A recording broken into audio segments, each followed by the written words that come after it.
Good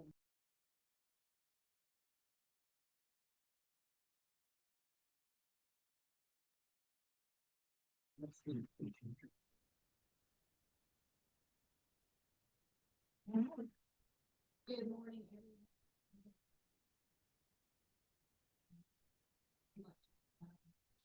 So basically, my work is today. I'm going to get started now. Good morning. As a housekeeping note, anyone online during our voting action, if you would keep your camera on that way, we can confirm who is making this action. And if you are online and voting, please state your name before you vote. That's very helpful. I'll turn it over to John for his opening remarks. All right, thank you. And yeah, good morning, everybody. It's good to see you. Happy to be here today. This is June 12th. Special welcome to State Representative Robert Duvall. He's been paying very close attention to us for over a year now, and we really appreciate it. We got a little feedback. For a second.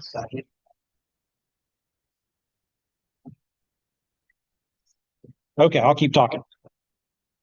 So today we're going to talk on a lot of things, but there's going to be really three primary points that we'll try to drive home. First, we're going to take a few minutes looking at our local labor market. This is something that we've been paying very close attention to for a while now, and hiring has been very slow since last fall. We've gathered some data and some evidence around that we'll present today. Second, and as is our practice for our June board meetings, we are going to highlight our activities around strategic goal number 2, which is to align and integrate education to provide career pathways for P through 12 youth, post-secondary students, and adult jobs. More specifically, you're going to hear about our Putting Young Kentuckians to Work effort, which is a program that is being entirely funded by the Kentucky General Assembly. And then lastly, we're going to conclude the meeting with a conversation about our financial outlook. There's some turbulence on the horizon that I want to make board members aware of. So with that, I'm going to do something a little bit different. I want to recognize a couple of folks today. You go forward. So Robin, could you come forward? So Robin has been on our board for the last 7 years, and she works for Performance Food Service, which I think was Performance Food Group at one point. Is that correct? Yeah, they were Southern Foods and Ryan. So, but Robin has been with us for 7 years. She's going to be stepping down, and I'm very sad about that because Robin has been an incredible board member. She's volunteered quite a few times. In fact, I was actually looking for some information yesterday on Facebook where we post a lot of photos and things. And I remember you went down to Fort Campbell at one point with this week a number of years ago where we organized a big event with the Yield Center there. There's a photo of you there. So anyway, I just want to say that I am so thankful that you served on our board. And even this morning you said, call me if you need me. Absolutely. So, but anyway, as a token of our appreciation, I want to give you just a little thank you. Memento. Thank you. Appreciate that. Get our picture. Thank All you. right, now the floor is yours for a long speech. Will not be a long speech. I have immensely enjoyed everything about this board, everything that I have been involved with, volunteered for. This is a great group. They have a lot of great things on the horizon. This group has and continues and will continue to make such a difference and an impact in this community and the workforce. Go do big things. And like I said, if you need me, you know where I'm at. So appreciate it. Thank y'all. Thank you. So next, Whitney Choate is online. I just want to do a quick announcement about Whitney. A couple of weeks ago, she was selected to be the principal of LaRue County High School. We had been working with her for the last several years in her capacity at Hart County High School, but she's just been selected to be the next principal of LaRue County High School. So that deserves a round of applause for her. All right, next I'm going to try to embarrass Justin Browning. Justin was recently recognized in the inaugural Barron County CTE Legacy Award, which recognizes exceptional individuals and partners in both industry and education who have made a lasting impact on the career and technical education in Barron County. So for those of you that know Justin, you know this was very well deserved. He does incredible work with the students up in Barron County, and I just wanted to make sure everybody on our board knew about this recognition that Justin received. So congratulations, Justin. And Issa, He's letting people in. We gotta go get him. I'll go through it. Yeah. all right, here's what we'll do. I'll tell you what Issa's done, and then we'll just, when he walks through the door, let's just applaud. Stand up and. Yeah, and confuse him. So as you guys, here he comes. Hey, Issa, come up here front and center. So Issa is our refugee training coordinator. He's on a grant that we've gotten through the Kentucky Office of Refugees. But while he's been on this grant, Issa has also been going to school full time. So last year, he was in a dual bachelor's, master's accelerated program. So, 6 months ago or so ago, he completed his bachelor's degree. And then a couple of weeks ago, he completed his master's degree in the Master's of Arts in Applied Economics. So we just want to say congratulations, Issa, job well done. It's not easy to go to school and work full time. And we're very proud of that accomplishment and the work that you're doing for us on a daily basis. So hopefully you're somewhat embarrassed. Thank you, Issa. All right. So anyway, that concludes just a couple people we wanted to recognize this morning. So with that, I will turn it over to our board chair. Well, the next item on the agenda seems very, especially dull compared to that, but business must go on. So the first order of business this morning is to approve the February 13th board minutes. Board members should have received and reviewed those minutes. Do I have a motion to approve? I make the motion. It's Amy. Let's make Amy the first. Rebecca, should be a second. Okay. Thank you very much. All in favor, say aye. Aye. Okay. Any opposed? All right. Motion carries. Thank you. The next item is our executive committee updates from May 8th. We did not make any significant decisions or voting actions on that date. We primarily received information about operational, administrative, and financial activities. So operationally, John provided updates on how different demographic groups are being served. The administrative update included information about local strategic plan, board recertification, and fiscal agent review panel decision. And the financial update informed our committee about a national dislocated worker grant application, the New American Navigator funding proposal, a proposed agreement with the Cumberland's Workforce Development for quality control services, and then an update on the WIOA reauthorization. And many of these topics John will go over later on in today's meeting. That is all for my report, and I will turn it back over to John.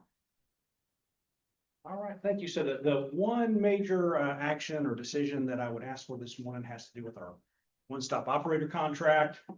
The role of the one-stop operator is to coordinate service delivery inside the Kentucky Career Center. We want to, Frank Garabato is here, and we put customers first, but he tries to make sure that all the partners in the building have a customer service focus and that we're putting them front and center, making sure the daily operations are running smoothly, that we're capturing information on people as they come in, and so forth. We've had a contract with Career Team for quite a while now. That contract went through a request for proposal process and renewal last year. And in that RFP process or the new contract, it was written as a 1-year contract with an option to renew up to 3 years. So the contract year runs through the end of June. So we're coming up on the end of June, and we need to renew the contract for 1 year. The contract is valued at $55,000 a year. If you want to build one, and you can see the budget, the agreed upon budget that's in the contract in terms of how the $55,000 is determined. for different line items. And if you'll build one more, Brian. And so my request this morning would be that we renew this contract for an additional year. I'll make the motion to renew. Thank you, Teresa. Do I have a second? Second. Thank you, Kendra. All in favor, say aye. Any opposed? Motion carries. Awesome, thank you.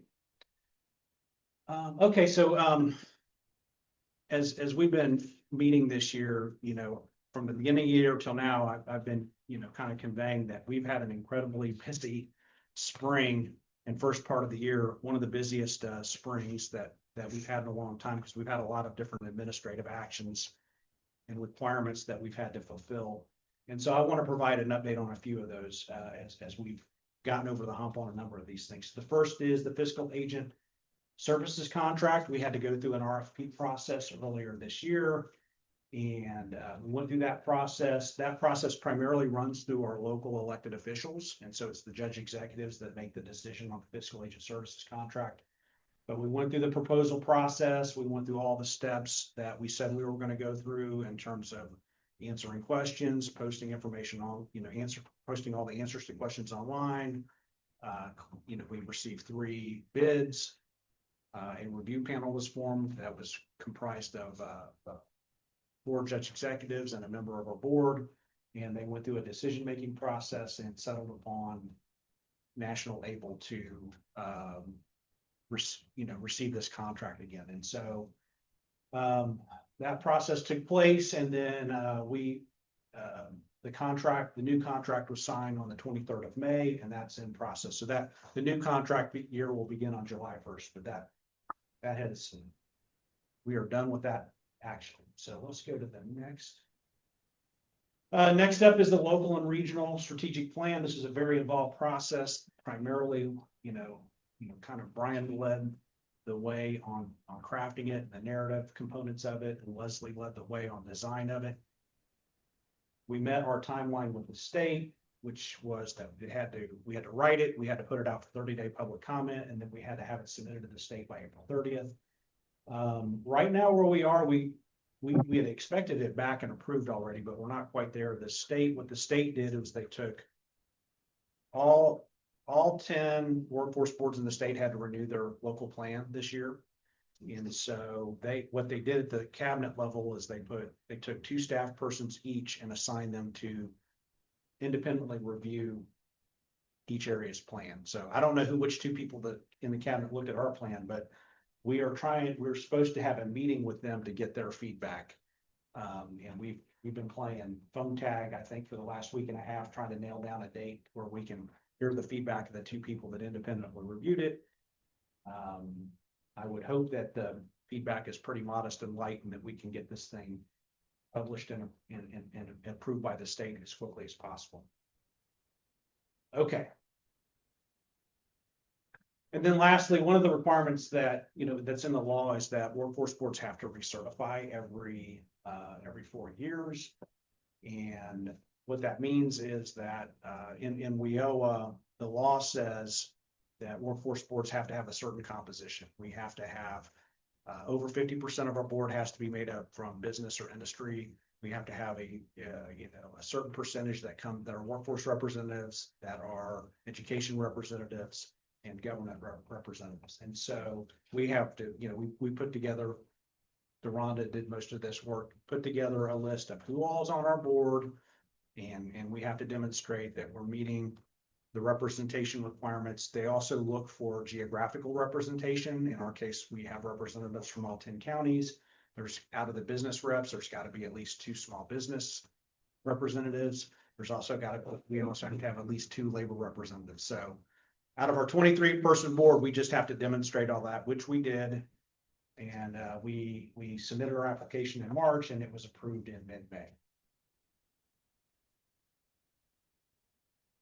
Okay, so that completes the administrative updates. I'm going to turn it over to Michelle Harris, our fiscal agent, who will provide a financial report. Good morning, everyone. I'm so sad that I can't be there in person with you guys. I had a a good time meeting everybody at the last board meeting. But really quickly, wanted to give you guys a high-level update on where we stand for the financial statements ending with May 31st. The total budget annual revenues were three million 93. Year-to-date budget, 2,000,008. And the actual revenues actualized at 2.4, resulting in a variance of 341,000. That 341,000 will potentially be carryover funds once we actualize our June numbers. It may be slightly less than that, but those numbers will carry forward into the next fiscal year. The expenses for the year as of May 31st, year to date, we ended up at 2.4393. The budget expenses was 2.83, leaving a variance of 341,000. At this point, all financial activities are on track. The next slide, which is our statement of financial position, which captures our total assets and liabilities, and they both equal 20,000 each. If you want to flip to the next page. Yeah, we did not make a slide for that. Okay, no worries. That concludes the summary of the financial results. Are there any questions? Do I have any questions for Michelle? I'll make a motion to approve the financial report. Is there a second? I'll second. Thank you, Rebecca. All in favor, say aye. Ah. Any opposed? Motion carries. Thank you, Michelle. Thank you, guys. All right, we are cruising. All right, so we're at what Brian likes to call the show and tell portion. We're going to get into our strategic goals. As everybody's well aware, we have 4. We're going to concentrate on goal number 2 today, but we'll go through and touch on each of them very briefly. So first of all, at the beginning of the year, we set these 2 aspirational goals. The first was to implement a regional business services committee. We have, I still have that listed as in process, but we've already had a group meet 5 times, and we have our 6th meeting coming up next week. So at some point I'll move that to we've met this goal, but we've had a group of individuals, business service representatives, not only part of the South Central Workforce Development Board, but SkyCTC, Goodwill, the Chamber, and a couple other organizations, try to meet regularly so that we can share, hey, what's going on in our business community, who's meeting with who needs help. We want to make sure there's just a good warm handoff kind of referral mechanism in place, and that we can share information on what's going on with our business, our different business industries in the community. The next is negotiate future location of Bowling Green Kentucky Career Center. This activity has picked up. I mean, I think for those of you who've been on the board a long time, we've talked a long time about, wouldn't it be nice to get out of the 75-year-old building that's down on Chestnut Street that smells like mold and is kind of dank and dark and I don't feel like always puts our best foot forward to the public. And it's just a very antiquated space. But anyway, that has picked up. As I've conveyed to the group before, Chad stepped out at the wrong time. Goodwill received a fairly large grant to remodel their opportunity center, the Old Bypass, and they're going to build that out and expand that significantly. And they are offering for us to come over there and co-locate with Goodwill. So on May 28th, I reached out to a commercial realtor and I asked the commercial realtor to go over to 803 Chestnut to the Kentucky Career Center. Frank Garabato, our one-stop operator, took him on a tour of the space, and within a couple hours, he gave me a property estimate on what he thinks the value of that building and lot are, and he provided comparables and so forth. So that I've got that piece of information now, and then just a couple of days ago, I did a walkthrough at the Goodwill Opportunity Center. Goodwill Kentucky sent down 2 of their facilities folks with the blueprints, and we went over the blueprints and we kind of hammered out what our space would look like in there. So this process is moving along. What I'm building towards is the labor secretary has told me to submit a business proposal to him. And so I'm just, if you look at all the different steps that are on there, we're gathering information so we can build out a business proposal and take it to the Secretary of Labor and his cabinet and convince them that it will be much more cost effective to move the entirety of the Kentucky Career Center staff into the new Goodwill Opportunity Center when it gets completed sometime next spring. So it's in process, but it's moving. Okay, next. I think so. Yeah. So good morning, everybody. Thank you guys for carving out time here this morning. We do want to take advantage of your attention, talk about just more workforce trends that we are seeing. But before we do that, we want to just share where our engagement level is with employers, some of those services reflecting our goal number one. So we are quite a bit behind and down from where we normally would be at this time of the year. And of course, for the goal that we've set for ourselves, just with the amount of contact that we have with businesses or ways that we are serving them. And so you'll hear we've done some job fairs and things, and you can see 41, majority of those have happened at our Kentucky Career Center, mostly on a weekly basis. They're happening, and we're getting several dozen people out each week for those. But we have done several offsite ones as well, and some with students, graduating high school students, which we'll go into more detail about since those have now happened since the last board meeting. And then there have been employers that we continue to try to engage through presentations, sharing labor market information, trends that we're seeing, and just awareness of our services and all the various aspects of the workforce system. So we have not luckily had any more rapid response activities than what we were responding to earlier in the year. And we have had still several your-turn internships. It's our military service members that are in their last leg of service, able to go to work for a regional employer, and John plays the matchmaker on that.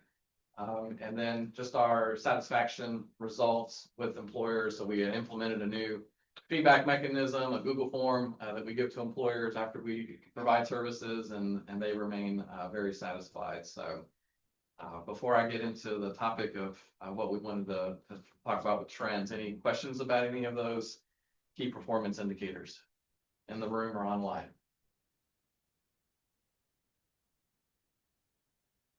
I'll just, as a reminder, I'll say that the state, nobody mandates these KPIs. This is what we mandate on ourselves. We put this together. I come and present this to you guys. Usually, well, I do it in February and show it to you. And then this is what we hold this is internally what we're holding ourselves to for the remainder of the year.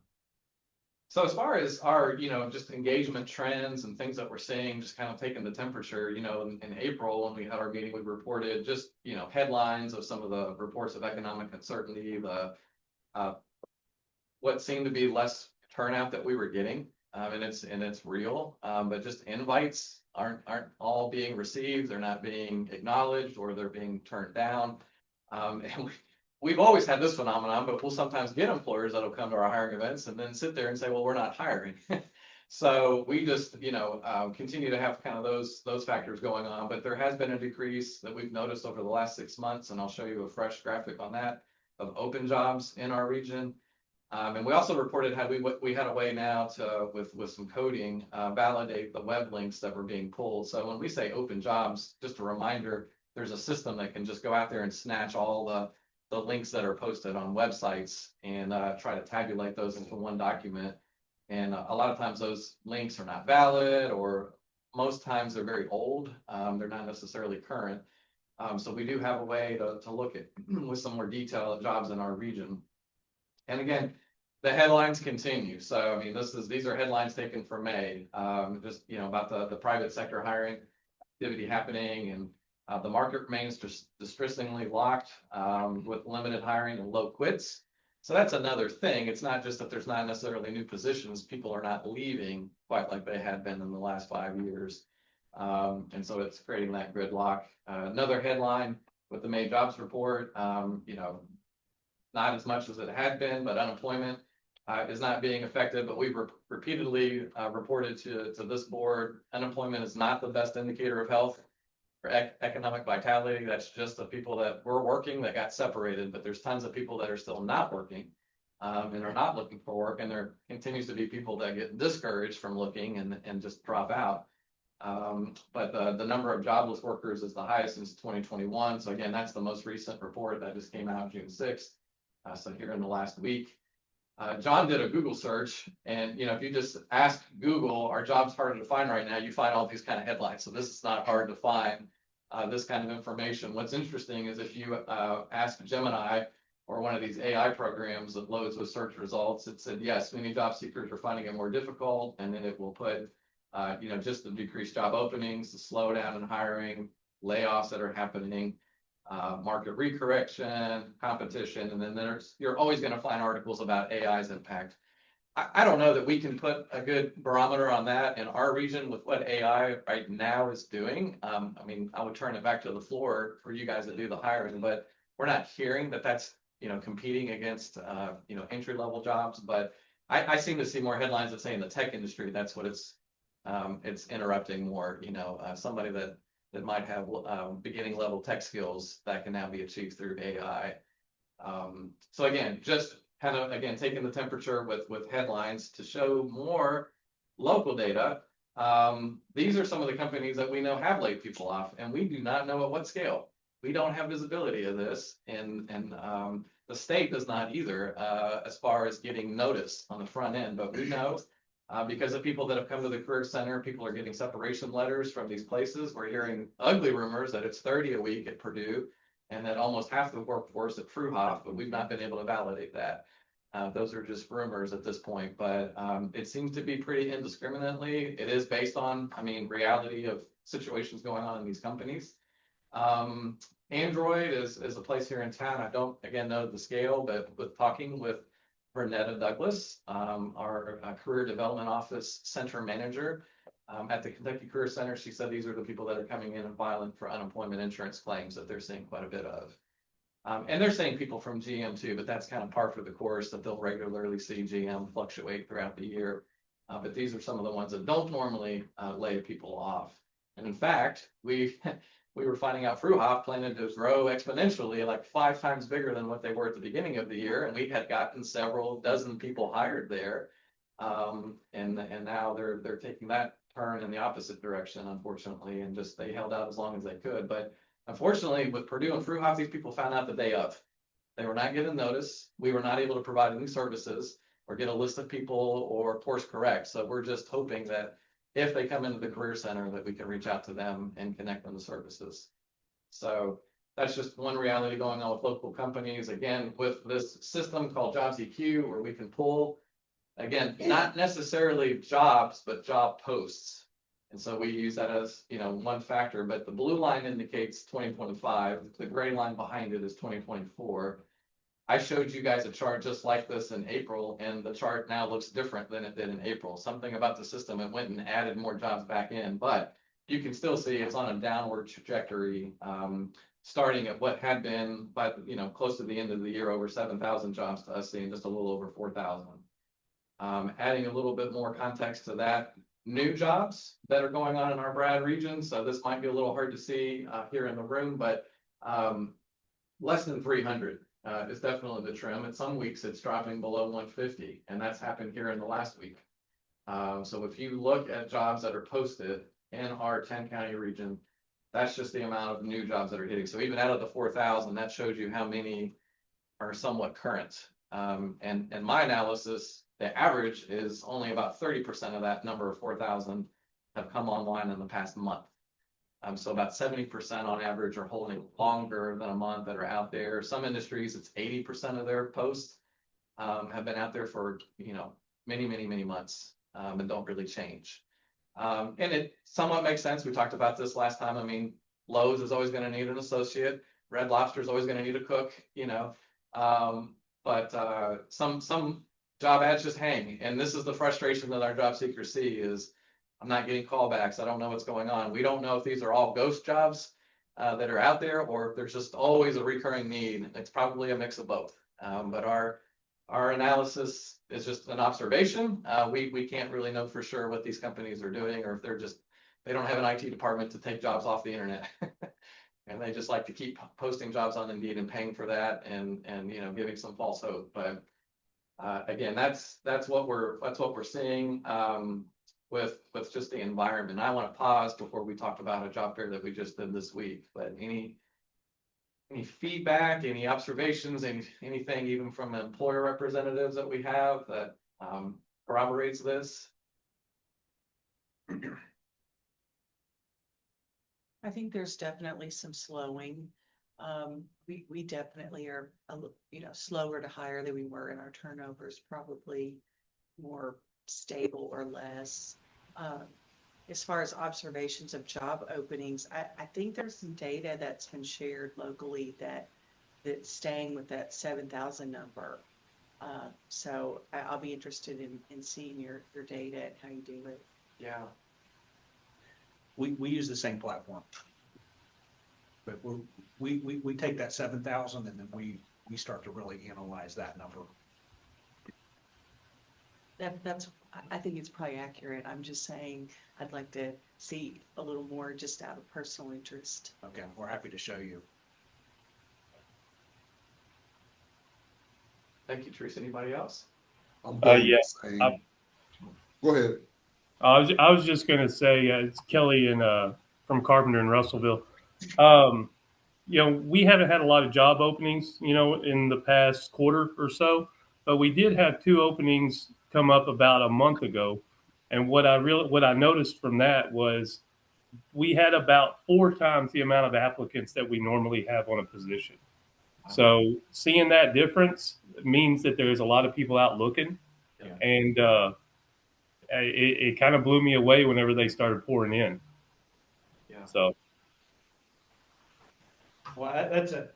So I was going to wait, but I'll make the color commentary I was going to put on this conversation is that, the way that we get measured in WIOA, the way that we're getting measured in our New American Navigator position, the way that we're getting measured in the Putting Young Kentuckians Works program is employment outcomes. And when we have this real slowdown in hiring, that's impacting our ability to get people jobs. It's impacting our performance. And we're already seeing it impact our performance. And Jessica and I are working with the Labor Cabinet to renegotiate some of our WIOA performance objectives. But we're seeing that. We're seeing our performance get impacted. We're still working hard to try to meet all the performance objectives, but it's having an impact on us. And so we may come up short in a couple of areas. Not that we want to. It's just if the economy slows down, if the job market flattens out, and employers are slower to hire, that just that impacts our ability to deliver employment outcomes. So we're sensitive to it. We're working hard to meet all objectives, but it's just where we are right now. And it's really, this started last fall. And I mean, I'll say it, that I think a lot of this is just economic uncertainty. Robin and I had a conversation before the meeting. It's not knowing where we're going with the tariffs conversation, and there's some supply chain. There's just a lot of uncertainty in the market right now. And I think that's causing employers to kind of put their hands in their pockets and hunker down and just kind of wait this thing out. I think as some of these political things get resolved and agreements get put in place and employers know how to respond to tariffs or whatever it is, then I think we'll see things pick back up, and we'll be back in good shape. But right now it's just not a lot's moving. Mr. Chad. I second that. I mean, we have every month we have what we call Employer Partner Day, and it used to be we're kind of gatekeeping. Now we're reaching out and getting a lot of, well, not right now. So, and we support the people that we send. So yeah, second everything you just said, but I'm very optimistic that we're at the tail end of it, and we're going to start getting people back to work. I think it'll resolve pretty soon. Yeah. But so in our most recent effort, so we just did what we branded a face-to-face job fair, and this is something that we started to do this year. We were doing Talent Tuesdays, as we called them. This just so happened to still occur on a Tuesday, but where we try to go throughout the region, and instead of going county by county, we're kind of clustering counties together. So we did one in Butler County with the great Amy Thomas Smith, and she was a wonderful host to come alongside Jake and Bianca to organize aspects of this well, we still had 5 employers. So it wasn't a huge turnout of employers and then only a couple of dozen attendees. But when we did this event in March in Bowling Green, I mean, you could add all those numbers together and we had over 250 people that showed up for that one, right? I can't remember exactly the number, but I want to say it was over 300. Oh, yeah, over 300 that came. So a lot of people were looking for work. It may have been just people not willing to drive or not realize how close Butler County was just down the parkway from Bowling Green, but you know, our approach has also been, Jake and Bianca realized we're not gonna get results today to know what happened 2 days ago. So it's a little bit more of just some constant follow-up with the employers to know who actually has filled out applications and attended. But these were employers that were hiring, so that was the good news, is that they did have positions available. But anybody else want to add anything to that? I know we didn't have you guys on the agenda, but okay. Yeah, so we weren't quite sure. I mean, this could have been another hundreds of people showing up, you know, type of event as well. But again, we do try to disperse the love and make sure we are serving the region with these types of events. So any other comments, questions about goal number 1 before we move to the main show today with goal number 2? So goal number 2, this will kind of be tagging in and out between me and John and Shannon Gotke, and Laura Torres is also very, very involved, but this is where we want to highlight our efforts with students. Now, as a reminder, in our new strategic plan, which will go into effect next month, it's not worded this way, and goal number 2 is actually a system building sort of goal, and goal number 3 kind of takes on some of our more dedicated efforts to help young people. But this will be the last time it's known as goal number 2 here for the board meeting purposes. So again, with our key performance indicators, you can see just the events, engagements that are happening. Lots of engagement happened on school sites this past spring, well before the students were finishing up. Lots of individuals were engaged that are in the 16 to 24-year-old age range.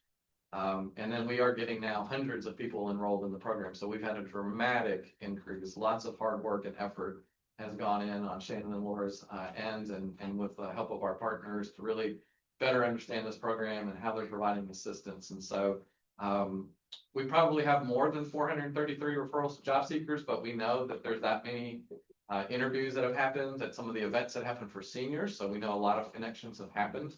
And then they continue to get known placements every day and follow-up from some of these events that have happened and just their individual efforts to assist youth that might say, well, I don't have a car and I'm in Butler County, you know, what can you do to help? And then trying to key in on these job openings and opportunities. So, you know, if we can get them on at Best Buy, that's great. If we can get them on at Bilstein, you know, in a 12-hour shift, I mean, we consider both of those wins. And each student has kind of some different needs there.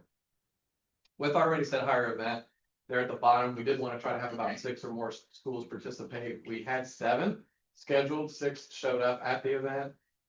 We were hoping to get over 200 students. That would have been almost double than what we had last year. We actually went down, so still hard with some of these outlying schools to get the showing and to, you know, hold their attention in the midst of a lot of other senior activities that can happen.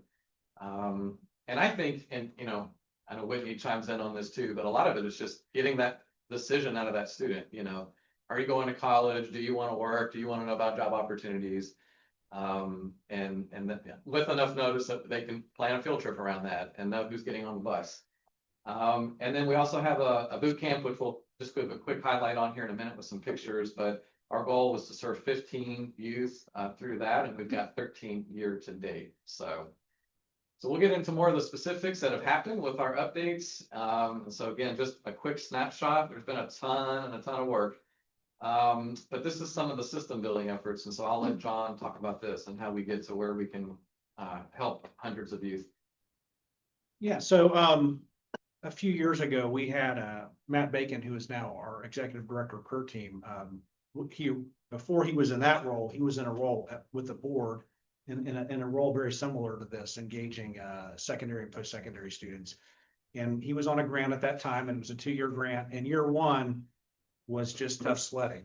Year 1 was about system building, and we learned a lot from that. And we knew that if we could build a system that, based on what Matt did, that year 2 would be really fruitful. And so this year, I mean, so we have our career coach Shannon Godke and Laura Torres, our employment navigator. They're in a dual role working with these 16 to 24-year-olds, but the last year has been system building, system building, system building, system building.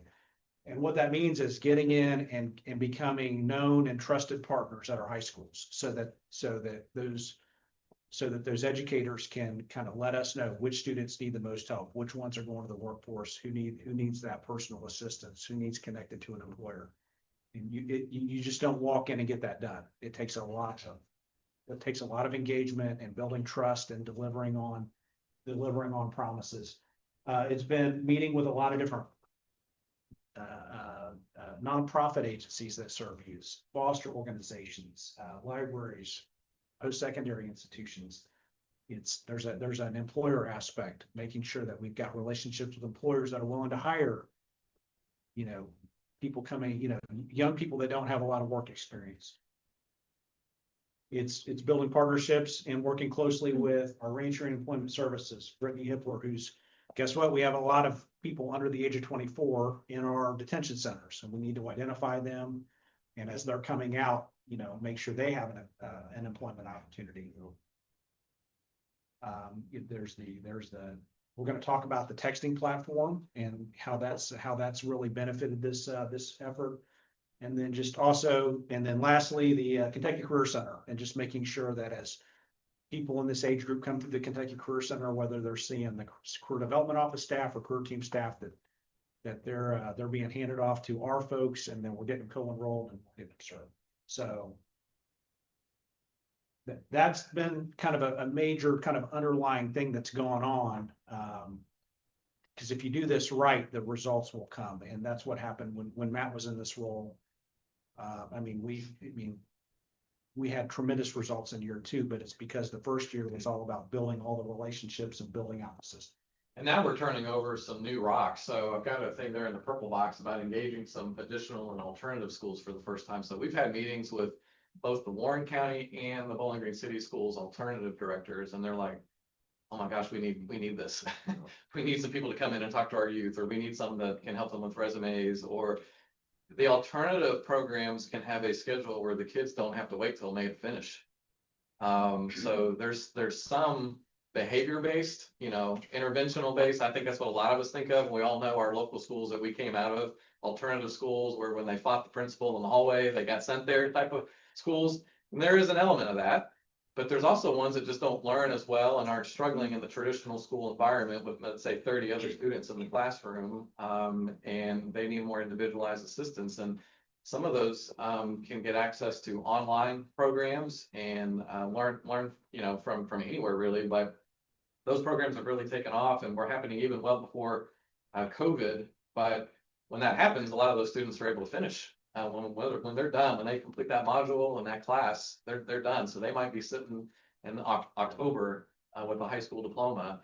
And so we would be missing them, and we would be remiss if we were, sitting until April to engage them. So we've started to engage those types of schools, and we're willing to work with the other schools. I know Laura is also trying to reach out to the area technology centers. I've got something set up with Logan counties, just to see how we can complement their efforts. They do signing days. Now they will take from the feeding schools, right, the main schools in the area, but maybe there's some other things that we can do there to engage them. So yeah, having 1.5 people assigned to this has given us more opportunity to engage more in our system and in our region.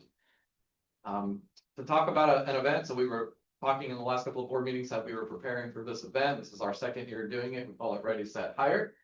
And very much based off an event that the Bowling Green Chamber does that we'll talk about next. And I know Sandra has joined us online. Hello, Sandra. We want to mimic them, but the concept is to get multiple schools to come in a staggered schedule, engage with employers, have many interviews, and ultimately get jobs.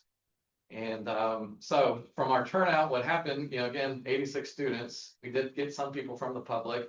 We had 9 employers, so we had far less. We had closer to 30 last year. In fact, I think it was about 27 that we had. So a third of the employer turnout this year. And we do this at the K-City Conference Center. So embarrassingly, we had to go from reserving the whole big space of the conference center to just using one side of it, because it would have just been ridiculous to have, a half a dozen or a dozen tables or so. And in a huge space, but we did get a couple of apprenticeship programs. And we did have 3 branches of the US military that were there as well. But we've only had 2 confirmed hires to date. It was in August, so it was a full 5 weeks before a lot of these schools were finished, so, or April, what did I say? August. Other A month. So it was in April. And so it was a little premature for some of the students, but some have taken the steps, and Shannon and Laura are tracking some of these with some of the employers that were there that day. Some students are moving forward, or students that didn't attend that event are getting connected with some of those employers. So we may be able to report some more outcomes that are happening there. SDK launch. And so this again is really a great gold standard when it comes to seniors and getting them connected to jobs in the region. I want to just draw attention to that bottom right picture there. Those ladies are holding a golden ticket, and that's not for the Willy Wonka factory. But that employer, Med Center Health, did something really cool that when anyone interviewed and they passed muster in that interview, which is about a 5 to 10 minute interview, it's not that long. If that employer had a sense that that's somebody I want to move forward with, they were presented a golden ticket, and not everybody got a golden ticket. So that was a little bit of a real world reality check, right? That exhibits what happens, and not everybody makes it through for one reason or another. But to see the excitement and the joy of the students that did get those golden tickets, we were like, wow, this employer has keyed in on momentum that you can actually achieve, that it wasn't just practice, that it actually was substantive. And they have hired, I don't know any in the picture, but they have made some hires. And so they did have 194 students. 19 employers were able to come, which is down for them as well from their traditional amount that they get. Sandra says 39 hires to date. So yeah, they're tracking, pushing more towards 40 now. But there was a whole bunch of effort from our team, as there has been in the past, starting with, again, Matt was in this position, but even more so, as there was about 120 staff hours invested before this event even happened. Of Laura and Shannon and Matt going into the schools, meeting one-on-one with students, coming back. That doesn't even include coming back to the office, working on resumes, having contact, and things like that with the students. And so, yeah, so 39 students hired to date. And those results will continue to climb as well, because that event just happened in early May, and we're continuing to follow up. I know the chamber is continuing to try to follow up with the employers, hold them accountable to know who they've moved forward with. Anybody in the room at that event, business at that event? Yeah. So did you guys end up getting to hire someone in Austin? We did. I don't think we hired because we weren't in hiring mode, but I'm also co-chairing an awareness committee with the chamber, just more in the manufacturing sector, working directly with the high school teams and making sure that the pathways and all the fun things are set up appropriately to encourage students into the manufacturing field in the next few years. So Yeah. I think there's a lot of joint efforts going in to push that, but we always have a great turnout from it. Yeah. So great. Sometimes it's just good that they know you more than a logo or something on the side of a building, right? Yeah. Yeah, it's more brand recognition, and obviously making sure that we're top of mind, for when that journey continues to take students there. Yeah. Meredith at the chamber always tells the story that the bus drivers have reported back that it's some of their favorite field trips to take the students on, because the students are completely silent on the way there. They're so nervous. And you can see it when they walk in. They're like, oh, after they interview, how'd it go? I think I'm okay, Well, they've made it so interactive too. A lot of the employers do a great job of doing simulation events, and I know Scotty's and some of those. I mean, they let them, test drive the heavy equipment and all. It's a wonderful, wonderful program. So they've done a lot with it. Yeah. And very targeted event. So this is not a get out of school for the day event. This is I want to work, and I want to work locally event. And they've been pre-screened in that way, and they've definitely been prepared. And that was a resounding comments that we heard that day as well, as how prepared the students were coming into the event. So we're proud to be a part of that. Sandra, anything you want to add? Put you on the spot. No, I think it was a great event. It's definitely the largest number that we have had hired to date since we began doing this with you guys. Hopefully we will keep hearing from those businesses we have not heard yet. We keep pushing and we're putting a report together that we hope will be completed within the next 2 to 3 weeks. That gives them enough time to go through their hiring process. So, same also, like I think Fruha had originally hired 6, so that cut our number back because they decided not to hire. So, again, we could not do this without the help of you guys at the Career Center and Workforce Board. So thanks so much. It gets better every year. It does. We need to get a new pair of shoes every year too, just for all the footwork that's required. Absolutely. Yeah, we get in about 15,000 steps that day, don't we? All right, I did mention how we did the boot camp, and so this is something that we had done once last spring, and we did it again where Job Corps played host, and we were able to get most of, not most, but most of the completers were Job Corps trainees that they have out there at their residential program, and then we partnered with Whitney to get a few of her students out, and this is where they get all of these topics and credentials that they can earn throughout the week, and so that happened in March, and we had 14 that completed. We always like to highlight, we turned this thing on with the heavy equipment operator program several years ago, and they continue to have signing days with several companies, and it's a big deal. So 7 students were hired out of the cohort this year, and some of the schools had put pictures out, so I was able to grab that. We also partnered with Hart County, where SkyCTC is actually going out to Hart County to provide WIOA funding for 7 participants that are enrolled in that present program that's going on and should be finishing up here soon. And then the heavy equipment summer training program. So, there is a window when school is not going on that the trainer for the heavy equipment operations science program can train the general public, and SkyCTC again leads the effort on that. And we have 3 participants that are WIOA funded that are going through that as we speak and sitting in class right now. All right, I'll turn it over to Shannon for some updates on their efforts.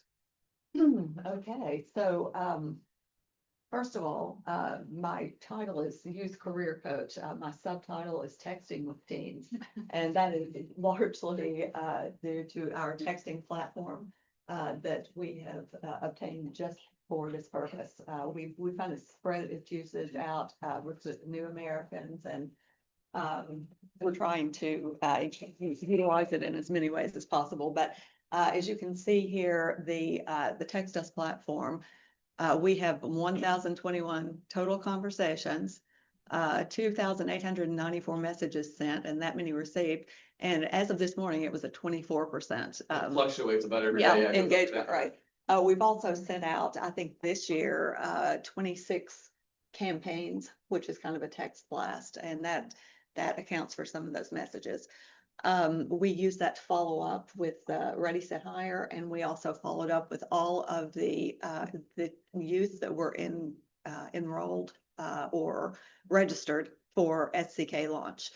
So we did text the ones, and we kind of broke those down, who attended, they got a message, who enrolled or who registered but didn't attend, they were not left out. They also got some communication about it to follow up. It's been great. It goes on all day and all night, basically, but it makes us available, and that's what we want to be. Is there an engagement rate target or benchmark? Like, is 23% good? I would assume it's good. I don't know. I think it is. I think it's good based on the fact that some of the blasts that go out, and they're called campaigns with Text Us, but a couple that we sent out weren't really. We had followed up with some of the job fairs, and so I think based on the number that go out, it's pretty good right now. The ones that really, it's also a measuring stick of who really wants that engagement. Who's serious about it. If they are, then they get back with us. So I think it's pretty good, and it will probably go up as time goes on. I think this is new to us. Mhm. And so you asked a really good question about benchmark. I don't know that we know internally. We're still learning how to use this, and it's, there's an art and science to this thing. There's an art to communicating with this and trying to figure out what messages they respond to and what they don't respond to. And I think we're still learning some of that as we go. Mhm. I think to Shannon's point, it waters down the percentage when we send the big blast out and don't get a lot of responses. But the individual messages usually do get well received and people respond. So yeah. And we wanted to use it for both ways, so. Everybody's been on a group email where nobody wants to reply, right? Right. That's somebody else's job to reply. When you get emailed directly, it's like, okay, I gotta respond. And, and there is a learning curve. How many emojis do you use? Which current ones turn it into spam? I sent one out and tried to talk about our bonus, and I used the $, and it was immediately, and the platform itself said, warn me, no, this will be flagged as spam if you use a $. So it's a learning curve. I was gonna ask that about, the text messages I get. I'm very skeptical that it's some kind of spam. Click Exactly. a link and then that's bad news. So how do you all do your messages to where it? A lot of times it's a multiple approach. I will send an email and text them and say, hey, I just sent you an email with some information in it. And that way they know, there's a signature line. There are several ways that we've got to prove that we're legitimate or to make it look more legitimate. And like you, I am very leery. There are very few links that I would click in a text message. So you kind of have to, you throw out the bait, and once you set that hook, you're able to send those I mean, a links. majority is they've initiated by giving us their name and phone number. And so Sure. the texting is initiated once we have that information. So they've taken the first step of filling out some information that puts us on their radar so that we can turn around and communicate with them. Or it's coming out of a school event, these hiring events. I mean, it's like, hey, want to follow up on your attendance at Ready Set Hire, want to see how it's going. So Yeah. Right. it's not a lot of cold calling. Right. Text out of the blue. And with the platform, we are able to say, I will send you a text, and this is the number that this text will come from. And whether Laura sends it or I send it or anybody sends it, it comes from that same number. And that lends some credibility and trust as well. Justin said he has a question. Go ahead, Justin. So all my education friends are currently dealing with Senate Bill 181 in their schools. I see Regina and Whitney both shaking their head. I understand that Senate Bill 181 is specific for schools and communication from schools, and that the board is not a school. However, if your relationships is through the school, and Regina, you may speak to this, if the relationship is through and initiated by the school, is there a gap there?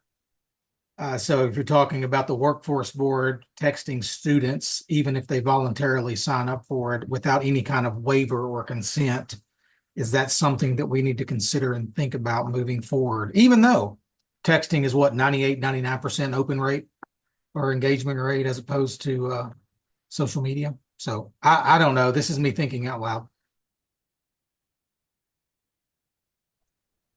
I agree, Justin. I was actually pulling up the law, and it says that school district employees and volunteers to communicate electronically. So in my mind, the board would be considered a volunteer, when you're coming into a school, even though, we've invited you.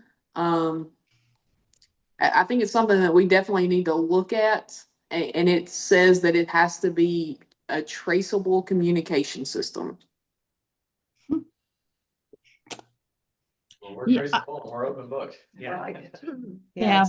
This is Regina. I'm sorry I can't be over there this morning. I've been doing I do a lot of work with school districts, and thank you, Justin, for raising the issue. It's so for those of you who are less familiar, Senate Bill 181 was passed this legislative session and will take effect June 27.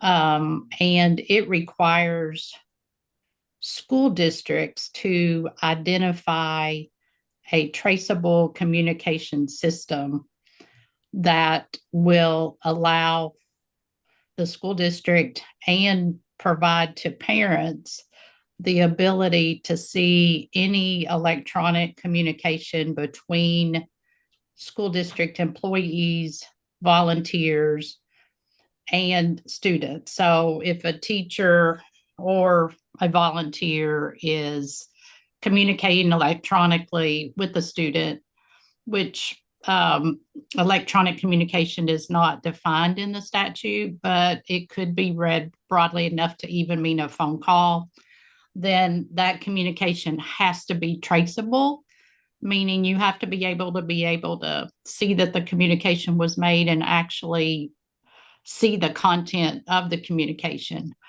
So school districts, the boards of education have to approve those methods of communication. And there are some programs out there. Aptigee is one of them. Parent Square is another. And I know of at least, I think Barron County is going to approve the Parent Square. I think Bowling Green City Schools has just approved on Monday night the Aptigee electronic communication system. And so all of the communications have to go through whatever system the board has identified. So it's not that the Workforce Development Board would be identifying a communication system. The Board of Education has to identify that system. And if the Workforce Development Board is deemed a volunteer, then your communications would have to go through the system designated by the Board of Education, if that makes sense. Regina, what's the definition of a volunteer? Well, I've got the statute right here in front of me. Let's see. I don't know that there is one. They're getting paid, so. Let's see. There is no statutory definition of volunteer. I mean, we're a nonprofit. That's. So there's another statute. Let's see. There's 161-148, which is not this statute, that has defined volunteer as probably those who regularly volunteer in classrooms and programs, those who volunteer for field trips. So that is something that we will have to look at. The legislature is aware that there's some glitches with this statute. So for example, this is off subject a little bit, but a family member is defined in the statute. So family members are accepted.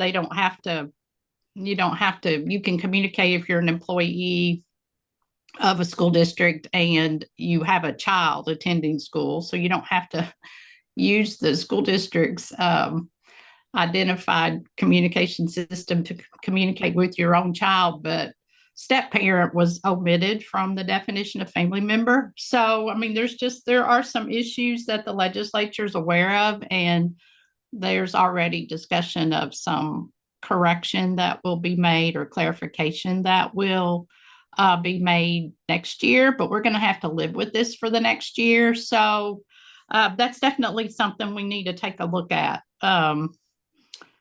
in terms of whether the Workforce Development Board's work would somehow meet the definition of volunteer.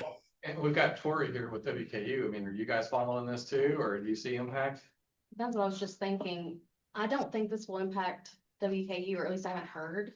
And any college nowadays is going to be texting their applicants. You're adults. You're dealing with adults. Well, I mean, our grant does, but I've also worked on the side of things where we've been texting students that are applied but not enrolled, or students that are enrolled but need to sign up for classes. And we had to do a training to protect ourselves to make sure we do the correct language in the text messages so that a student can opt out at any time. But by them applying for that college, they're agreeing, unless they say no communication, they're agreeing to text that entity.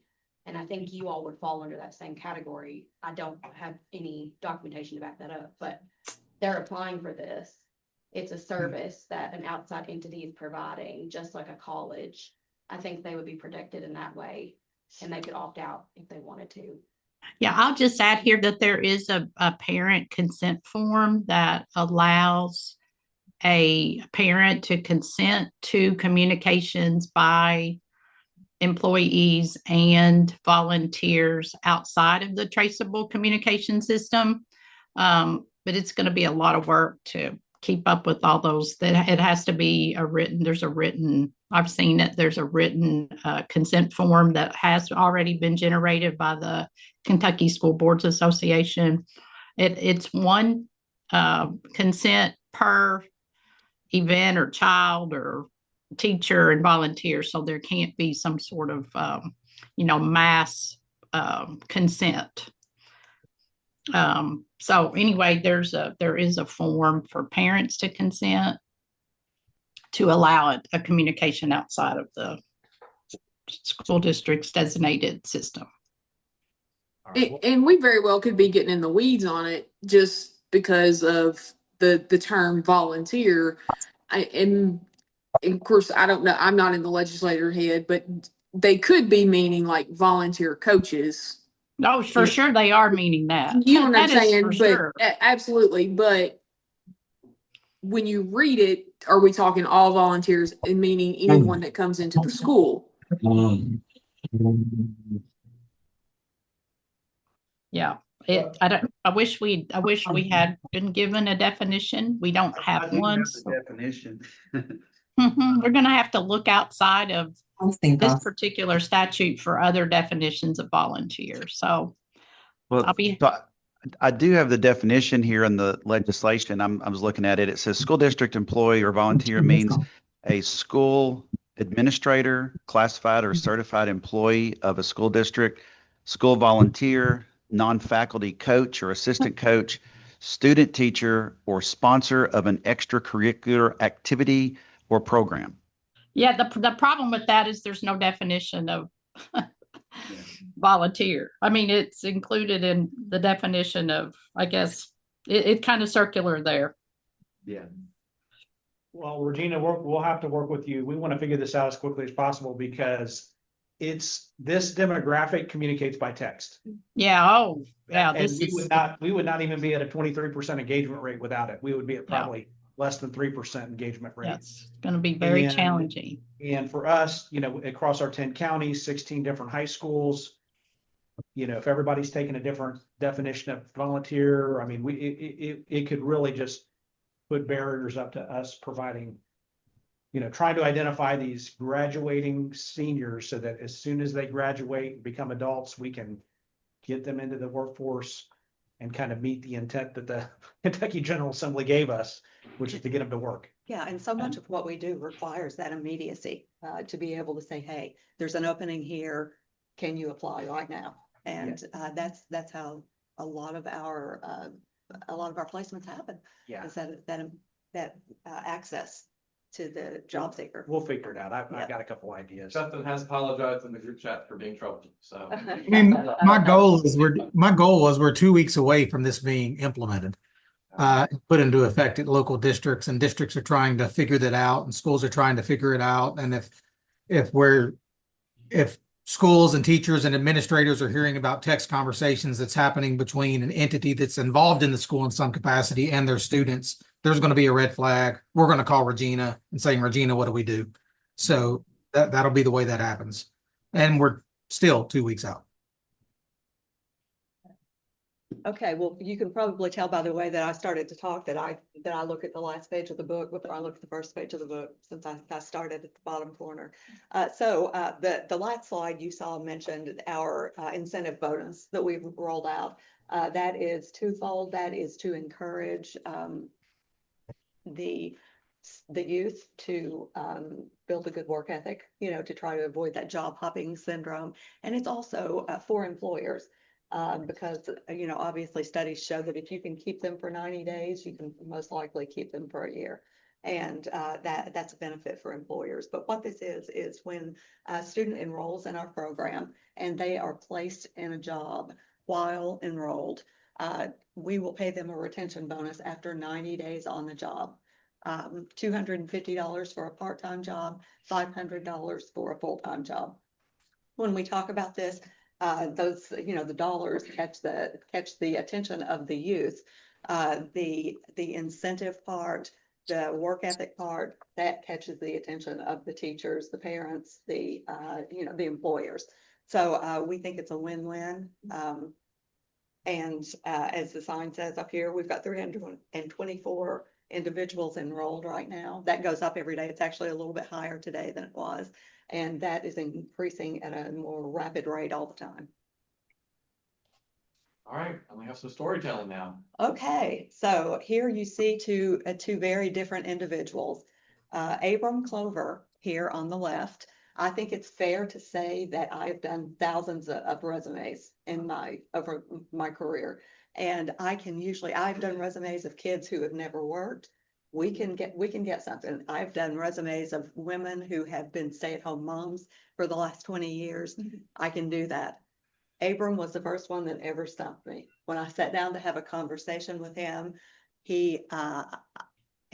everything I brought up, nope, he's never worked. He dropped out of school, ninth grade? Or no, I think it was junior high. He dropped out of school. So when and a lot of times with these kids, I have to dig deep. I have to do an interview to get them to acknowledge their own skills and abilities. So, in asking him questions, I finally got to the point where I had to say, well, Abram, you've been out of school for a long time. What have you been doing since then? And he came to us through putting Kentuckians First, the reentry. So you can imagine that what his answer was. His answer was that he had been doing drugs and he wasn't trying to be funny. So anything I asked him, do you show up on time? I don't know. I've never had to be anywhere before. I truly could not do a resume for him. And I had to eat my words because I told John, if we are looking for a success story, we're probably never going to see him up here. And yet here he is. Thanks to the reentry services, putting Kentuckians First, thanks to Goodwill, and thanks to adult education. Abram is now a materials handler at Goodwill. He got into a little scuffle after he had started the job. And the way that it came to my attention was that Goodwill emailed me and said, hey, Abram has had a little trouble and we really hate to lose him. He's doing a fantastic job here and we really want to have him back. So to say that he's come a long way would be an understatement. And he is a success story. And thanks to all our partners. I mean, we couldn't have done it without our partners. So that is one of our success stories. Isaiah, you can see from his face, he is a reluctant selfie taker, but when I met Leslie did not get to take that picture. No, he was reluctant. But you can also see that he's proud of himself. Now, Isaiah came to me quite the opposite of Abram. He was already in possession of a stellar work ethic. He started at Sonic as young as he could, and he walked to work for the first few years until he was able to save enough money to buy a car. And when I first met him, he was very quiet, very shy. And over our conversation, I was able to bring out more until finally at the end, he told me that he was the highest paid part-time employee at Sonic and told me that that was because his manager said it was because of his hard work. So he had a work ethic. He was a hard worker, still a little bit withdrawn. I talked to him about Blue Cotton while we did his resume because he had expressed some creativity and I thought, this would be a good place for him. He came into SCK launch, still a little bit shy. We practiced his handshake and I said, this is Blue Cotton here at this table. These are the people that we talked about. Would you like for me to introduce you? And I saw him just gather his courage and he said, I think I can do it. I think I can do it. So he walked over, he shook their hands, he talked to them, he had an interview, and I'm proud to say that he is now a happy employee of Blue Cotton. So those are two very different individuals. They both had a great outcome. And we couldn't have done it without our partners, Goodwill, putting Kentuckians First, but also the employers. The fact that the employers are accessible. Pan Austin is another one that we have had a recent placement with Pan Austin. But when the employers are accessible to us and we are able to have that communication and they get on board with what we're doing, it helps the program, it helps certainly the youth, and I think it helps the employers as well. And that's our goal.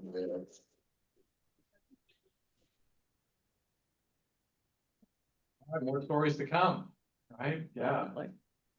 Well, that was, that was the main show and tell feature that we had here today. So we do have a quick opportunity to update you guys on strategic goal number 3. And I know John has several updates on strategic goal number 4. But again, the numbers here are not reflective of what they could be because we have seen quite a hiring slowdown. But we do just want to flash up and show with our events and engagements and people being engaged individually that we still are out there trying to beat bushes, but we have had much less success as far as people getting, known placements from each of our programs. And so I do know putting Kentuckians First statewide is just running wide open. And Mike Updegraff and, leading the way there and expanding and turning on more navigators this year.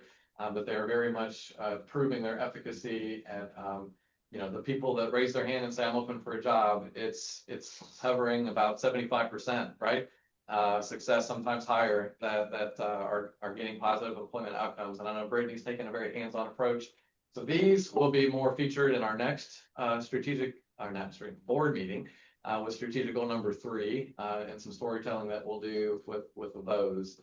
But any questions about some of our outreach and engagements with these audiences? Because we don't have any other updates other than to just show you guys the numbers today. I will say we did turn on Text Us for our new American population. So Alexa, and it was great because Alexa has previous experience using a texting platform. So we turned that on last week and she's already out there using it and getting response, being able to engage people that she's seen. So that was our other goal, is to test it with the youth, but to use it for other populations. All right, I'll turn it back over to John about our financial stability and the outlook. Yeah, so we're running a little bit behind our internal schedule, so I'll catch us up a little, hopefully catch us up. Here are the key performance indicators we set for ourselves in regard to strategic goal number 4. This is our strategic goal that really just talks to return on investment and and our accountability. And so we're well on our way to meeting most of these. I'm going to be talking in more detail about that improved financial sustainability in a moment. We have an external audit coming up later this summer, late summer. So that one's not met yet, but it will be. And then there at the bottom, the local and regional plan. Again, just since we've been sitting here, the state sent us a calendar invite so we can have a follow-up conversation, get their feedback, and then get these things published. So I want to talk about 2 things that have gone on in the last few weeks. So I have entered into a service agreement with the Cumberland's Workforce Development Board. This conversation actually began in the fall of 23 when they reached out and asked if we could help them with their quality control, quality assurance. This is the compliance aspect of overseeing WIOA programs and federal programs. So we have Miss Jessica Calvert on our team, is really incredible at what she does, and they wanted to see if Jessica could help them out. I put together an agreement back then. The timing wasn't quite right on their part. It didn't kind of move forward. Get back. Earlier this spring, Cumberland's reached back out. They asked for a more scaled down version of it. So I put something together and we came to an agreement on it. So basically Jessica is going to do a 10% sample every month of their work and provide them feedback. And she's also going to do their quarterly data validation. These are very technical things that we have to do in terms of compliance. It's going to equate to about 40 hours or 1 week of month of her time. And what they're going to do is they're going to pay us at $55 an hour or roughly $26,000 a year for her service. And so we're confident it will have no degradation on the compliance work that we're doing internally. Her procedures and processes are really sound. In fact, I think what will happen is once the Cumberland's kind of sees what she does, they're going to ask for more, and then we'll figure that part out later. But that's, that's gonna help, kind of offset her salary and, save us some of some of our WIOA funding. New American Navigator proposal, again, we've had a New American Navigator a couple of years. This position has always been fully funded by the city of Bowling Green and Warren County. For the last year and a half, they've been funding it at a rate of $90,000 per year. The agreement that we had with the city and the county was, the position was funded through the end of June. Brian and I have been back and forth to multiple Warren County Fiscal Court meetings and city commission meetings to talk about the results of the program, to present a proposal, and to finally get approval. And so both entities have agreed to fund this for going forward for another year with an option to renew a second year. They're going to renew at $55,000 each, or $110,000 total for the year. So that's good news. Okay, let me transition to not so good news is an audit finding that's popped up. So earlier this spring, the U.S. Department of Labor came in to do an audit of the labor cabinet in 4 local workforce areas. We were picked up as one of the 4 local workforce areas that got audited. And they were specifically looking at WIOA, which has 3 different lines of funding: youth, adult, and dislocated worker. And they were looking at the time period of program year 23. And USDOL identified a potential disallowed cost of $3,500. Now this gets very technical, and I'm going to do my best to take something very technical and put it in layman's terms as best I can. So we had a participant that was in a dental assistance program, and they were going through the Medical Institute of Kentucky, TMIKY for short. That is a for-profit training provider here in Bowling Green. And generally what happens in that program is you go through the education component, and then on the back end, you need to do some type of internship or externship to get your hands dirty, to get some real world practice. So we funded the person to go through the program. And then on the back end, we enrolled her into WIOA out of skill youth to put her in to fund an externship, or to fund that component. When the Department of Labor looked at this, they determined that the participant was not eligible for out of school youth. Let me back up. In the youth funding category, there's in school and there's out of school. And there's they have 2 different sets of requirements. It's pretty technical. So the Department of Labor said, hey, this person's not out of school youth because they're at the Medical Institute of Kentucky. And oh, by the way, that makes her in school youth. And oh, by the way, in school youth is only in school youth only goes up to the age of 21. This person had been 22, had just turned 22 by about 2 or 3 months. And so that's why the Department of Labor is saying, okay, that's potential disallowed cost. She's not out of school, she's in school, and she's not in the age range. Career team and the boards, our standpoint was, oh, wait a minute. If you look at, it's the 4th bullet down there under there's a U.S. Department of Labor guidance letter that says, if the youth is only enrolled in a non-credit bearing post-secondary class, they would not be considered attending post-secondary school, and therefore not out of school youth. It sounds like a double negative, but bottom line is our position is this person was qualified because TMIKY it is not necessarily a post-secondary institution. They do award certificates rather than traditional college credit. So it comes down to a matter of interpretation. So we have sent a formal response up. We sent it earlier this week with our rebuttal, basically saying, hey, here's our interpretation. And we're using your guidance letter, DOL, that says to make our case. So we're waiting on that decision. We may lose or we may win. We'll see. If Department of Labor still says, no, your interpretation's incorrect and ours, that is a disallowed cost, then it's going to be the responsibility of career team to pay that money back to the Department of Labor. So we think we have a good case, but we have submitted to the judge and jury and executioner for their decision. So we'll see what they say. That's our first one in years and years, I mean, in a long, long time. And oh, by the way, we audited this thing before the DOL audited it. We audited, actually, it went through an audit by the state earlier this year. And it was in compliance then. It's only the Department of Labor that's kind of come back and so it had been through multiple audits. And so we'll see. Okay, I now want to move on to the last thing I want to talk about. And hopefully this won't be confusing. I want to talk about just our financial picture over the next 2 slides. So first of all, what you see there on the left is what I'm calling our current financial picture. This is basically money we've been managed for the last 12 months. Rough estimates. What's not on here, there's some dislocated worker grant money that expired in December. I don't have it portrayed on here, but you can see roughly what we've been managing in terms of WIOA, the New American Navigator funds. We've had a Department of Labor Quest grant. We've had the refugee grant. We have a contract with with a Kentucky Adult Ed for the Putting Kentuckians to Work program. So basically, Aaron Pointer and Michael Updegraft work for the Kentucky Office of Adult Education, but all their employees, like Brittany and 4 other employees, or soon to be 5 other employees, are actually contracted through us. They're on our payroll. We're just executing that contract on behalf of Adult Ed.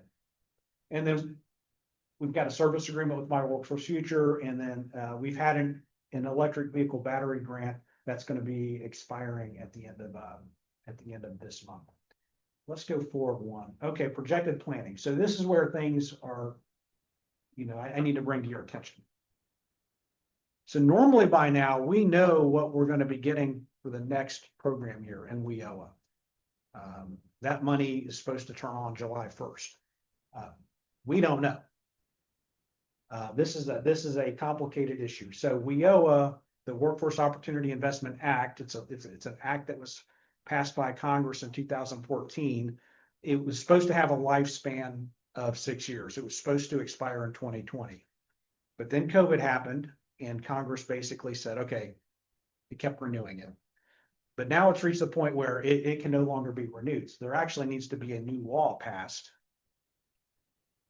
And that hasn't happened. It was written into, in Congress, they had written it in December in a budget appropriation, but then that became very contentious, and that piece got pulled out of legislation that was passed in December. There's currently legislation going through Congress right now.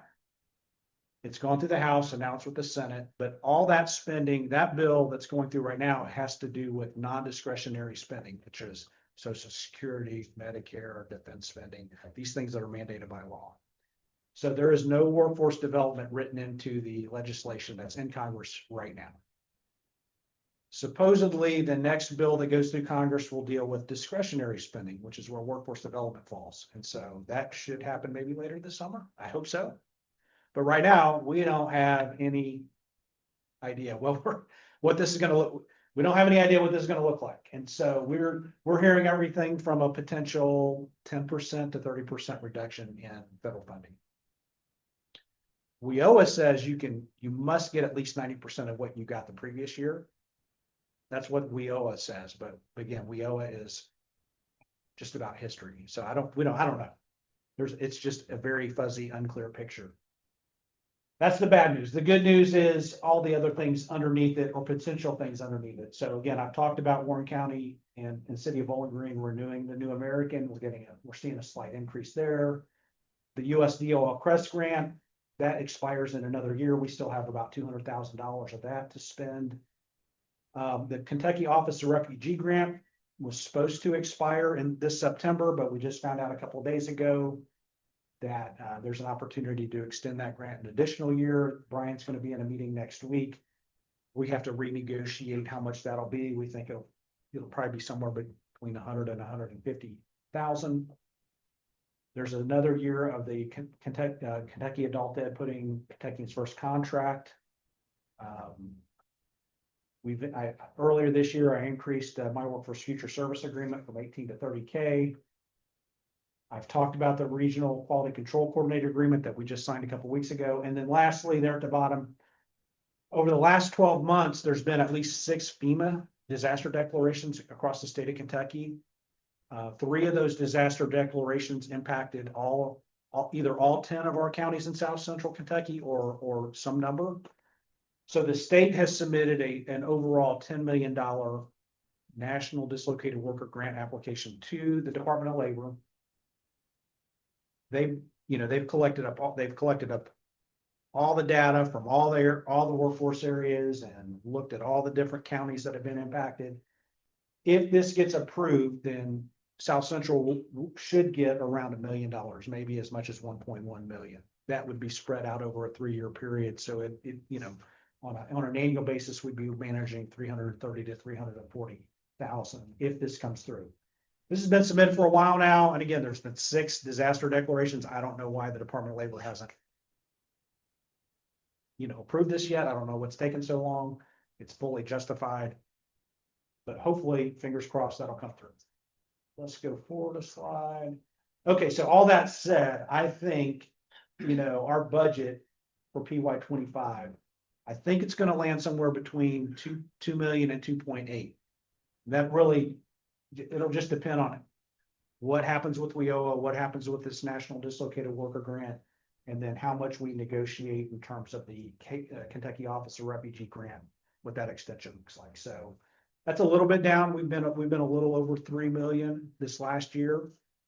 So that's a little, it could be $1 million less, or it could be just a little, at 2.8, it would just be a little bit less. So anyway, there's a lot of, I have a lot of uncertainty. I have a lot of sleeplessness over this.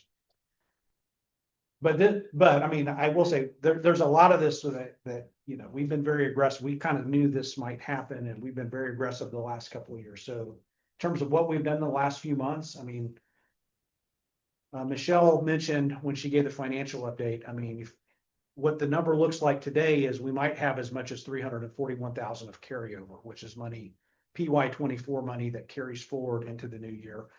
We still have, it will be less than that because we still have to get through June.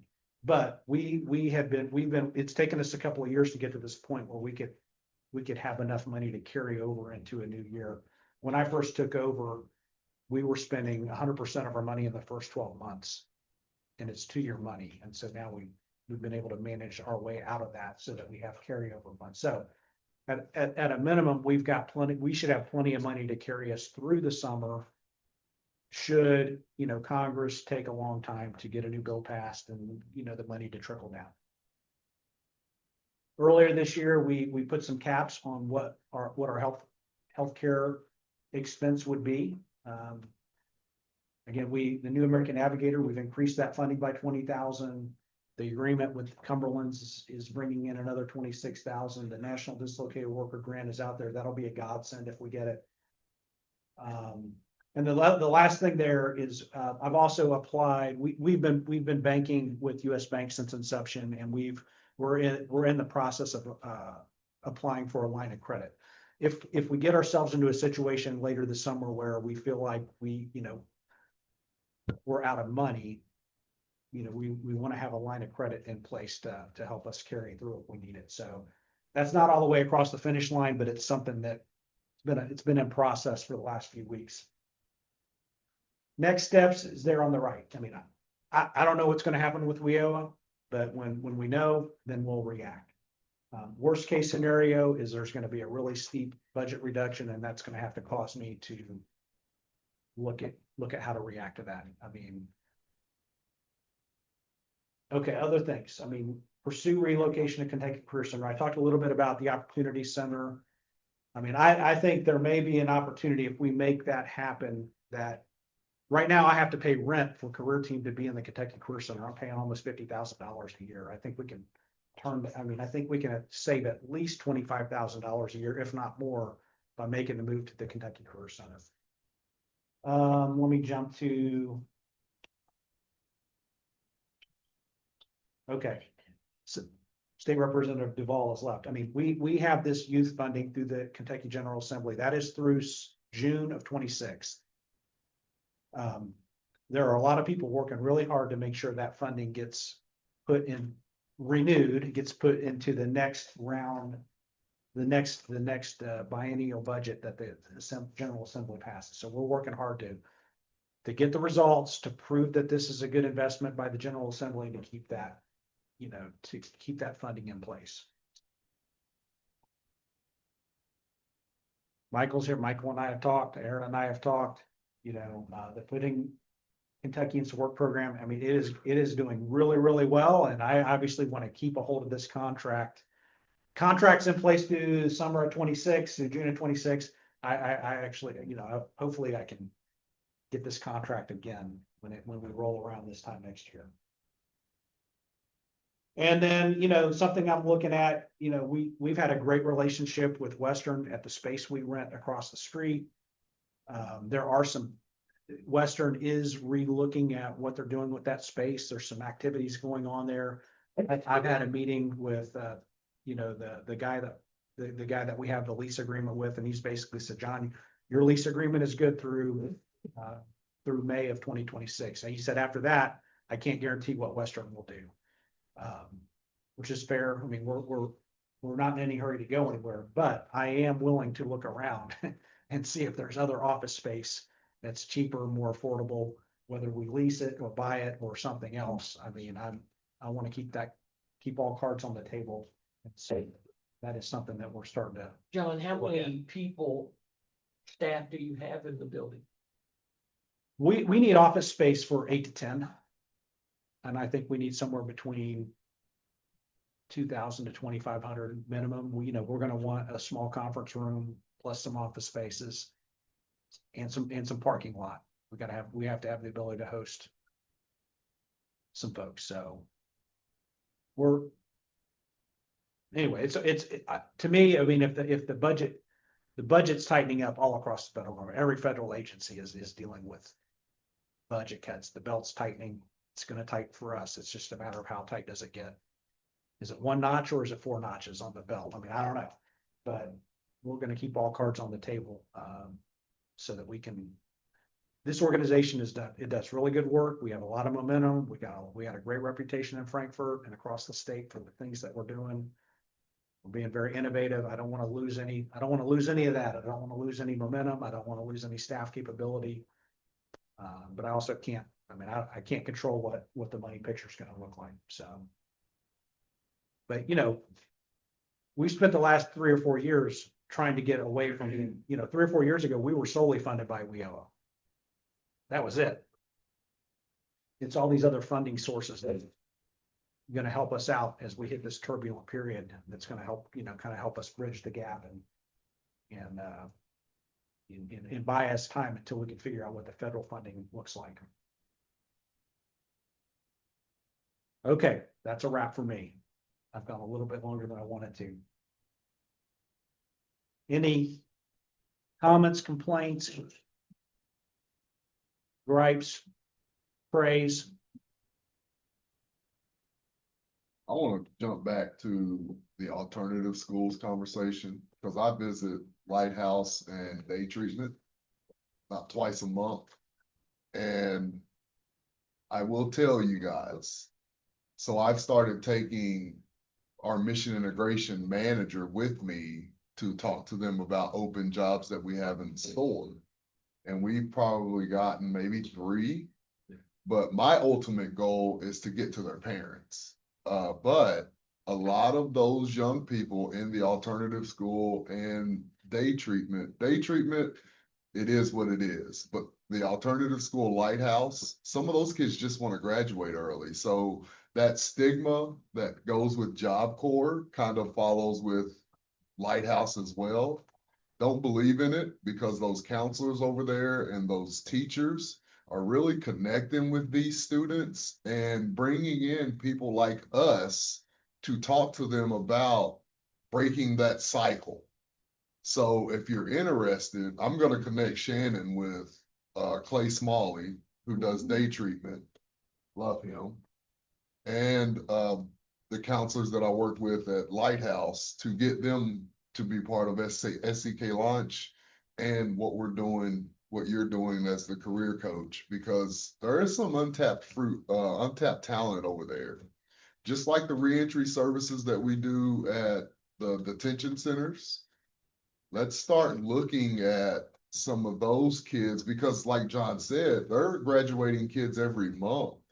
And these kids are motivated. So if us as leaders in the community give them a shot and that hope, then we can be part of breaking that cycle for so many families, guys. Yeah, I'll get off my soapbox because I'll keep going.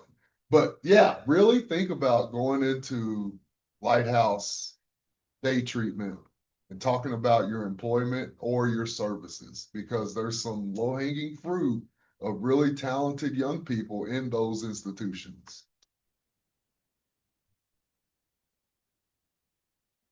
Anybody online? Anybody online? I have a question some information, John, if now's a good time. Is it okay? Yes. All right. So from the Career Development Office and maybe a more broad distribution, I'll speak on behalf of Unemployment Insurance just a moment. I wanted to comment about the numbers question and the difficulty in providing specific numbers and in terms of employers who have recently experienced a layoff. As you all are well aware, the way unemployment insurance is designed, it's largely a self-service system. So folks without significant barriers, digital skills, attainments can go through and file their claim. And those are called vanilla claims. And if there's a vanilla claim with no issue, it's entirely likely that it is processed without any human intervention, making specific numbers by employers difficult unless there are queries ran at the request of some of you all locally. The one exception to that, and I do have some e-claim information, while not in South Central, it is in Russell Springs, and I know that's relatively close. Superior Battery Manufacturing in Russell Springs had a layoff with an effective date of June 8th, was 103 employees. I'm happy to work with Greg if you all would like to know when e-claims are filed. That won't be, and we can communicate that information to you all and include you in that distribution. That won't be every claim filed in your region, because there will be those instances where folks file and are never intervened by staff. But if e-claim information would be of use to you all, I'm happy to get that to you, John. Yeah, Katie, I'm going to be up in Frankfurt next week for our meeting, and I was actually going to try to talk to you and Greg about that exact idea. Okay, Because fantastic. right now, I mean, just as a reminder to our board, if a company lays off 50 or more people, then by law, they have to do a warn notice, and then we'll know. It's the companies that are laying off 24 and staying below that 50 threshold. We don't really know. We don't have visibility unless they just happen to walk into our career center and we start seeing a trend like, oh, we've seen 3 people today from such and such company. Then we can start to pick up on it. Oh, okay, something must have happened over there.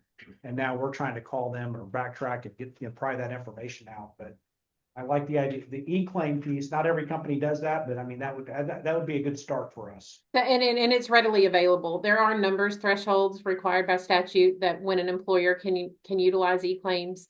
So it's not going to pick up those couple of dozen, but it is another piece of information. The other thing I wanted to share on behalf of CDO, yesterday I participated in a collaborative event with the USDA and FEMA. They are hosting 2 disaster response events, partnering with the United States Department of Agriculture and FEMA for the agriculture community. While the events are not in your region, they're in Daviess County and Ohio County, they are statewide events. They'll be staffed from noon until 8 p.m. each of those days. June 23rd is Daviess County. June 24th is Ohio County.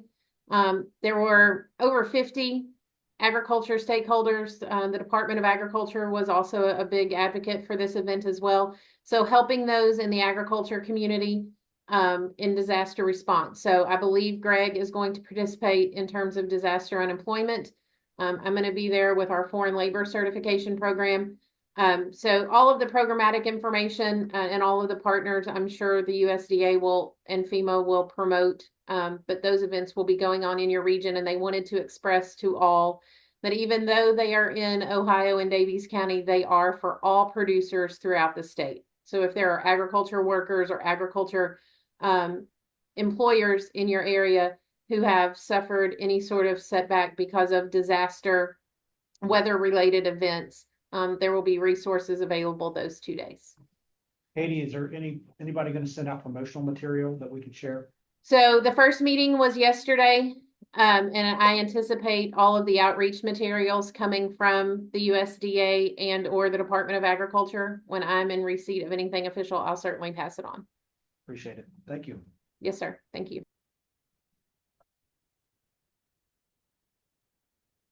Anybody else?